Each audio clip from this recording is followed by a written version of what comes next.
ನಮಸ್ಕಾರ ಎಲ್ಲರಿಗೂ ಶುಭೋದಯ. Welcome back to my another vlog. ಪ್ರತಿ ಬೆಳಿಗ್ಗೆಯೂ ಹೊಸ ಉತ್ಸಾಹ ಮತ್ತು ಹೊಸ ಕನಸುಗಳೊಂದಿಗೆ ಆರಂಭವಾಗುತ್ತದೆ. ಗಡಿಯಾರ ಓಡುತ್ತಿದೆ, ಕೆಲಸಗಳು ಸ್ಟಾರ್ಟ್ ಆಗ್ತಾ ಇದ್ದಾವೆ. ನನ್ನ ದಿನಚರಿಯ ಒಂದು ಸಣ್ಣ ಝಲಕ್ ನಿಮಗಾಗಿ. ಇವತ್ತಿನ ವ್ಲಾಗಲ್ಲಿ ನಾನು ಒಂದು ಒಳ್ಳೆಯ ಕಾಲಿಫ್ಲವರ್ ಫ್ರೈಯನ್ನು ತೋರಿಸ್ಲಿಕ್ಕಿದ್ದೇನೆ. ಪಲ್ಯ ಅಂತಲೇ ಹೇಳ್ಬೋದು. ರೊಟ್ಟಿ, ಚಪಾತಿ, ಪೂರಿ, ಅನ್ನಕ್ಕೆ ಎಲ್ಲದಕ್ಕೂ ಚೆನ್ನಾಗಿರುತ್ತೆ. ಅದರ ಜೊತೆ ಅನ್ನಕ್ಕೆ ಕಲಿಸ್ಕೊಳ್ಳಿಕ್ಕೆ ಒಂದು ಒಳ್ಳೆ ಕರಿಯ ರೆಸಿಪಿಯನ್ನು ತೋರಿಸ್ಲಿಕ್ಕಿದ್ದೇನೆ. ಸಾರಂತನೂ ಕೂಡ ಹೇಳ್ಬೋದು. ಟೊಮೆಟೊ ಸಾರಂತೂ ಅಲ್ಲ, ಬೇಳೆ ಸಾರಂತೂ ಅಲ್ಲ. ಹಾಗಾದ್ರೆ ಬನ್ನಿ ವಿಡಿಯೋವನ್ನು ಸ್ಟಾರ್ಟ್ ಮಾಡೋಣ. ಪೂರ್ತಿಯಾಗಿ ನೋಡಿ, ನಿಮಗೆ ಗೊತ್ತಾಗುತ್ತೆ ಎಷ್ಟು ಚೆನ್ನಾಗಿ ಮತ್ತು ಕ್ವಿಕ್ಕಾಗಿ ಮಾಡುವಂತಹ 2 ರೆಸಿಪೀಸ್ ಜೊತೆಗೆ ಬಂದಿದ್ದೇನೆ. ಹಾಗಾದರೆ ಬನ್ನಿ ವಿಡಿಯೋವನ್ನು ಸ್ಟಾರ್ಟ್ ಮಾಡೋಣ. ಅದಕ್ಕಿಂತ ಮುಂಚೆ ಒಂದು ರಿಕ್ವೆಸ್ಟು, ನನ್ನ ಈ ವಿಡಿಯೋಸ್ ವ್ಲಾಗ್ಸ್ ನಿಮಗೆಲ್ಲ ಇಷ್ಟ ಆಗಿದ್ದಲ್ಲಿ ಲೈಕ್, ಶೇರ್ ಮತ್ತು ಸಬ್ಸ್ಕ್ರೈಬ್ ಮಾಡಿ ಫ್ರೆಂಡ್ಸ್. ನಿಮ್ಮ ಒಂದು ಸಬ್ಸ್ಕ್ರಿಪ್ಷನ್, ಒಂದು ಲೈಕ್ ನನಗೆ ತುಂಬ ಮೋಟಿವೇಶನನ್ನು ಕೊಡುತ್ತೆ. ಹಾಗಾದರೆ ಬನ್ನಿ ವಿಡಿಯೋವನ್ನು ಸ್ಟಾರ್ಟ್ ಮಾಡೋಣ. ಮೊದಲಿಗೆ ತೋರಿಸ್ತಾ ಇರೋದು ರೆಸಿಪಿ ಬಂದುಬಿಟ್ಟು ಕಾಲಿಫ್ಲವರ್ ಫ್ರೈ. ಕಾಲಿಫ್ಲವರನ್ನು ಚೆನ್ನಾಗಿ ಈ ರೀತಿ ಹೂವನ್ನು ಬಿಡಿಸ್ಕೊಂಡಿಟ್ಟು ಒಂದು ಬಿಸಿ ನೀರಲ್ಲಿ ಹಾಕಿ ಉಪ್ಪು ಮತ್ತು ಅರಿಶಿನ ಪುಡಿ ಹಾಕಿ ಒಂದು 5 ನಿಮಿಷಗಳ ಕಾಲ ಹಾಗೆ ಬಿಟ್ಟಿದ್ದೇನೆ. ಒಗ್ಗರಣೆಗೆ ಒಂದು ಕಡಾಯಿ ಇಟ್ಕೊಂಡಿದ್ದೀನಿ. ಕಡಾಯಿಯಲ್ಲಿ ತೆಂಗಿನೆಣ್ಣೆಯನ್ನು ಹಾಕ್ಕೊಂಡಿದ್ದೇನೆ. ಎಣ್ಣೆ ಕಾದ ನಂತರ ನಾವು ಕರಿಬೇವಿನ ಸೊಪ್ಪನ್ನು ಹಾಕ್ಕೋತಾ ಇದ್ದೀನಿ. ಕರಿಬೇವು ಚೆನ್ನಾಗಿ ಫ್ರೈ ಆದಮೇಲೆ ಒಂದು ಈರುಳ್ಳಿಯನ್ನು ಚೆನ್ನಾಗಿ ಹೆಚ್ಚಿಟ್ಕೊಂಡಿದ್ದೇನೆ. ಅದನ್ನು ಕೂಡ ಇದಕ್ಕೆ ಹಾಕಿ ಹಸಿ ವಾಸನೆ ಹೋಗೋವರೆಗೂ ಚೆನ್ನಾಗಿ ಇದನ್ನು ಹುರ್ಕೋಬೇಕು. ತುಂಬಾ ಸಿಂಪಲ್ ಆ್ಯಂಡ್ ಈಸಿ ರೆಸಿಪಿ.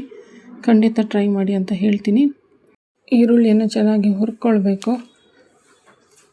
ಈ ಎಲ್ಲ ವ್ಲಾಗ್ ನಾನು ಹಾಕ್ತಾ ಇರೋದು ಬೆಂಗಳೂರಿಂದ ಹಾಕ್ತಾ ಇದ್ದೀನಿ.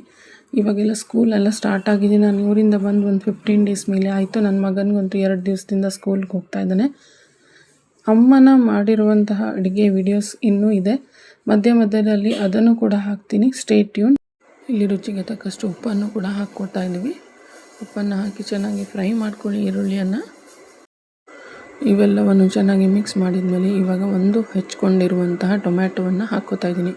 ಟೊಮ್ಯಾಟೊ ಸ್ವಲ್ಪ ಮಷಿ ಆಗೋವರೆಗೂ ಫ್ರೈ ಮಾಡ್ಕೋಬೇಕು. ಇಲ್ಲಿ ನಾನು ಒಂದು ಮಿಕ್ಸ್ ಮಸಾಲ ಅಂತ ನನ್ನ ಹಿಂದಿನ ವ್ಲಾಗ್ಗಳಲ್ಲಿ ಮಾಡಿಟ್ಕೊಂಡಿದ್ದೆ. ಅದನ್ನು ಇದಕ್ಕೆ 1 ಸ್ಪೂನನ್ನು ಹಾಕ್ತಾಯಿದ್ದೀನಿ. ಮಿಕ್ಸ್ ಮಸಾಲ ಇಲ್ಲ ಅಂದರೆ ಮಸಾಲೆ ಮ್ಯಾಜಿಕ್ ಏನು ಬರುತ್ತೆ ಆ ಒಂದು ಸ್ಯಾಶೆಟನ್ನು ಇಲ್ಲಿ ಹಾಕ್ಕೋಬೋದು. ಅದು ಇಲ್ಲ ಅಂದರೆ ನನ್ನ ವ್ಲಾಗಲ್ಲಿ ನಾನು ಆಲ್ರೆಡಿ ಒಂದು ಶಾರ್ಟ್ ವಿಡಿಯೋ ಮಿಕ್ಸ್ ಮಸಾಲ ಬಗ್ಗೆ ಅಪ್ಲೋಡ್ ಮಾಡಿದ್ದೀನಿ. ಪ್ಲೀಸ್ ಚೆಕ್ಔಟ್ ಮಾಡಿ. ಇದರಲ್ಲಿ ಖಾರ ಮಸಾಲೆ ಎಲ್ಲ ಮಿಕ್ಸ್ ಮಾಡಿರುವಂಥ ಮಸಾಲ ಇದು. ಇದಕ್ಕೆ 1 ಸ್ಪೂನನ್ನು ಇಲ್ಲಿ ಹಾಕ್ಕೊಳ್ತಾ ಇದ್ದೀನಿ. ತುಂಬ ಈಸಿ ಮಸಾಲ ಮಾಡಿಟ್ಕೊಂಡ್ರೆ ನೀವು. ಮತ್ತು ನೋಡಿ ಎಷ್ಟು ಕ್ವಿಕ್ಕಾಗಿ ನಾವು ಮಸಾಲೆಗಳೆಲ್ಲ ಮುಗಿಸ್ಕೊಂಡಿದ್ವಿ. ಇಲ್ಲ ಅಂದರೆ ಎಲ್ಲ ಮಸಾಲೆಯನ್ನು ಒಂದೊಂದೇ ತೆಗೆದು ಮಾಡಬೇಕಾಗಿರುತ್ತೆ. ಸೊ ಅದನ್ನು ಖಂಡಿತ ಟ್ರೈ ಮಾಡಿ ಅಂತಲೇ ಹೇಳ್ತೀನಿ. ಅದರ ಲಿಂಕ್ ನಾನು ಡಿಸ್ಕ್ರಿಪ್ಷನ್ನಲ್ಲಿ ಹಾಕಿರ್ತೀನಿ.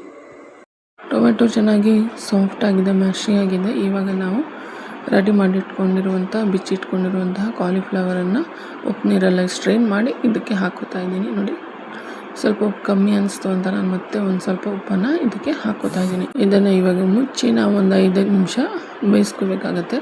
ಒಂದು 5 ಮಿನಿಟ್ಸ್ ಆದರೂ ಬೇಕಾಗುತ್ತೆ. ಕಾಲಿಫ್ಲವರ್ ಬೇಗ ಬೇಯೋದ್ರಿಂದ ಇವಾಗ ಇದನ್ನು ಮುಚ್ಚಿ ನಾವು ಇದನ್ನು ಬೇಯಿಸೋಣ. ಅದ್ರ ಜೊತೆ ಇದು ಬೇಯ್ತಾನೆ ಇರಲಿ, ನಾವು ಸಾರಿನ ರೆಸಿಪಿಯನ್ನು ನೋಡ್ಕೊಂಡು ಬರೋಣ. ಒಂದು ಬೌಲಿಗೆ ನಾನು ಕೊತ್ತಂಬರಿ ಸೊಪ್ಪನ್ನು ಹಾಕ್ಕೊಂಡಿದ್ದೀನಿ. ಇದಕ್ಕೆ ನಾನು 3ರಿಂದ 4 ಚಮಚದಷ್ಟು ಕಾಯಿ ತುರಿಯನ್ನು ಹಾಕ್ಕೊಂಡಿದ್ದೇನೆ.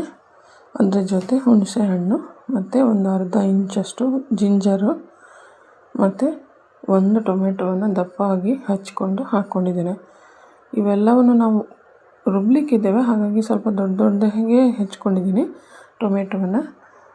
ಇವಾಗ ಇದರ ನೆಕ್ಸ್ಟ್ ಆಗಿ ನಾನು ಹುಣಸೆ ಹಣ್ಣನ್ನು ಕೂಡ ಹಾಕ್ಕೊಂಡಿದ್ದೀನಿ. ಈರುಳ್ಳಿಯನ್ನು ಕೂಡ ಹಾಕ್ತಾಯಿದ್ದೀನಿ. ಒಂದು ಈರುಳ್ಳಿಯನ್ನು ಇಲ್ಲಿ ದಪ್ಪಗೆ ಕಟ್ ಮಾಡಿಬಿಟ್ಟು ಇದಕ್ಕೆ ಹಾಕ್ಕೋತಾ ಇದ್ದೀನಿ. ಎಲ್ಲ ಈ ಬೌಲ್ಗೆ ಹಾಕ್ಕೋತಾ ಇದ್ದೀನಿ. ರುಚಿಗೆ ತಕ್ಕಷ್ಟು ಉಪ್ಪನ್ನು ಕೂಡ ಹಾಕ್ಕೊಂಡಿದ್ದೇನೆ. ಎಲ್ಲ ಒಂದು ಬೌಲಿಗೆ ಹಾಕ್ಕೊಂಡು ಇಂಗ್ರೀಡಿಯೆಂಟ್ಸನ್ನು ಇವಾಗ ತೋರಿಸ್ತಾ ಇದ್ದೀನಿ ನಿಮಗೆ. ನೋಡಿ, 1 ಈರುಳ್ಳಿ ಹಾಕ್ಕೊಂಡೆ. ಖಾರಕ್ಕೆ ನಾನಿಲ್ಲಿ ಹಸಿಮೆಣಸಿನಕಾಯಿಯನ್ನು ಬಳಸ್ತಾ ಇಲ್ಲ. ಇಲ್ಲಿ ಖಾರದ ಪುಡಿಯನ್ನು ನಾನು ಇದಕ್ಕೆ ಬಳಸ್ತಾ ಇದ್ದೀನಿ. ತುಂಬ ಈಸಿಯಾಗಿ ಮಾಡೋದ್ರಿಂದ ಕೆಂಪು ಮೆಣಸಿನಕಾಯಿ ಎಲ್ಲ ಹುರ್ಕೋಬೇಕಾಗುತ್ತೆ. ಆದ್ದರಿಂದ ನಾನು ಈಸಿಯಾಗಿ ಕೆಂಪು ಮೆಣಸಿನ ಪುಡಿಯನ್ನು ಹಾಕ್ತಾಯಿದ್ದೀನಿ. ಇವೆಲ್ಲವನ್ನು ಹಾಕ್ಕೊಂಡಾಗಿದೆ. ಇವಾಗ ಚೆನ್ನಾಗಿ ಮಿಕ್ಸಿಯಲ್ಲಿ ಪೇಸ್ಟ್ ಮಾಡಿಟ್ಕೊಳ್ಳಿ. ಪೇಸ್ಟ್ ಮಾಡಿಕೊಂಡು ಇದು ಬೌಲಿಗೆ ಹಾಕ್ತಾಯಿದ್ದೀನಿ. ನೀರು ಎಷ್ಟು ಬೇಕೋ ಕನ್ಸಿಸ್ಟೆನ್ಸಿ ನೋಡಿಕೊಂಡು ನೀರನ್ನು ಹಾಕ್ಕೋಬೇಕಾಗುತ್ತೆ. ಇದು ಅನ್ನಕ್ಕೆ ಕಲಿಸ್ಕೊಳ್ಳೋದ್ರಿಂದ ಸ್ವಲ್ಪ ನೀರು ಚೆನ್ನಾಗಿ ಹಿಡಿಯುತ್ತೆ. ಒಂದು ಇಂದ 1-2 ಲೋಟದಷ್ಟು ನೀರನ್ನು ಹಾಕ್ಕೊಂಡು ನಾನು ಥಿಕ್ನೆಸ್ಸನ್ನು ನೋಡ್ಕೊಂಡು ಮಾಡ್ತಾಯಿದ್ದೀನಿ. ಇವಾಗ ನೀರು ಹಾಕೋಣ. ನೀರು ಮಿಕ್ಸಿಯನ್ನು ತೊಳೆದು ಕೂಡ ನೀರು ಹಾಕಿದೆ ನಾನು. 1-2 ಲೋಟದಷ್ಟು ನೀರು ಹಿಡಿತು ನೋಡಿ. ಇಷ್ಟು ಕನ್ಸಿಸ್ಟೆನ್ಸಿ ಬರಬೇಕು. ಇವಾಗ ಪಲ್ಯವನ್ನು ಚೆಕ್ ಮಾಡ್ಕೊಂಡು ಬರೋಣ. ನೋಡಿ ಎಷ್ಟು ಚೆನ್ನಾಗಿ ಕಲರ್ ಬಂದಿದೆ. ಕಾಲಿಫ್ಲವರ್ ಕೂಡ ಬೆಂದಿದೆ. ಇದು ರೆಡಿಯಾಗಿದೆ. Very healthy, delicious, super healthy ಪಲ್ಯ ರೆಡಿಯಾಗಿದೆ. ಚಪಾತಿಗೂ ತುಂಬ ಚೆನ್ನಾಗಿರುತ್ತೆ, ಅನ್ನಕ್ಕೂ ತುಂಬ ಚೆನ್ನಾಗಿರುತ್ತೆ, ಸೈಡ್ಸ್ ಆಗಿ ಅಂತೂ ಸೂಪರ್ ಆಗಿರುತ್ತೆ. ಖಂಡಿತ ಟ್ರೈ ಮಾಡಿ ಅಂತ ಹೇಳ್ತೀನಿ. ಮತ್ತು ನನಗೆ ಹೇಳಿ ಕಮೆಂಟ್ನಲ್ಲಿ ಹೇಗೆ ಬಂತು ಅಂತ. ನೋಡಿ ಫುಲ್ ರೆಡಿಯಾಗಿದೆ. ತುಂಬ ಮ್ಯಾಶಿ ಥರ ಏನೂ ಮಾಡ್ಕೊಂಡಿಲ್ಲ, ಚೆನ್ನಾಗೇ ಕುಕ್ ಆಗಿದೆ. ಒಂದು 4 ಮಿನಿಟ್ಸಲ್ಲಿ ಕುಕ್ ಆಗೋಯ್ತಿದ್ದು. ಇವಾಗ ನಾವು ಸಾರಿಗೆ ಒಂದು ಒಳ್ಳೆ ಒಗ್ಗರಣೆ ಕೊಡೋಣ. ಒಂದು ಚಿಕ್ಕ ಕಡಾಯಿ ಪ್ಯಾನ್ ಇಟ್ಕೊಂಡಿದ್ದೀನಿ. ಅದಕ್ಕೆ ತುಪ್ಪವನ್ನು ಹಾಕ್ತಾಯಿದ್ದೀನಿ.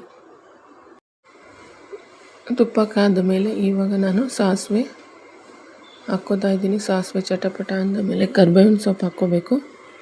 ಕರ್ಬೇವಿನ ಸೊಪ್ಪು ಫ್ರೈ ಆದಮೇಲೆ ಇವಾಗ ನಾವು ಇಂಗಿನ ಪುಡಿಯನ್ನು ಹಾಕ್ತಾಯಿದ್ದೀನಿ. ಇಂಗು ಪೌಡರ್ ಇದಕ್ಕೆ ಒಗ್ಗರಣೆಗೆ ಹಾಕ್ತಾಯಿದ್ದೀನಿ. ತುಂಬ ಚೆನ್ನಾಗಿ ಒಗ್ಗರಣೆ ಸ್ಮೆಲ್ ಬರ್ತಾಯಿದೆ. ತುಂಬ ಘಮ ಅಂತ ಇದೆ ಪೂರ್ತಿ ಮನೆ. ನೋಡಿ ಇವಾಗ ಈ ಒಗ್ಗರಣೆಯನ್ನು ನಾನು ಸಾರಿಗೆ ಹಾಕ್ಕೋತಾ ಇದ್ದೀನಿ. ಈ ರೆಸಿಪಿ ಖಂಡಿತ ಟ್ರೈ ಮಾಡಿ. ತುಂಬಾ quick and easy and very tasty ಕೂಡ. ನೋಡಿ ಎಷ್ಟು ಚೆನ್ನಾಗಿ ಒಂದು ಒಗ್ಗರಣೆ ಮತ್ತು ಒಂದು ಪೇಸ್ಟನ್ನು ರುಬ್ಬಿ ಮಾಡಿಕೊಂಡ್ರೆ ಎಷ್ಟು ಚೆನ್ನಾಗಿ ಸಾರು ರೆಡಿ ಆಯಿತು. ಅನ್ನಕ್ಕಂತೂ ಸೂಪರ್ ಕಾಂಬಿನೇಷನ್ ಈ ಸಾರು ಮತ್ತು ಕಾಲಿಫ್ಲವರ್ ಫ್ರೈ.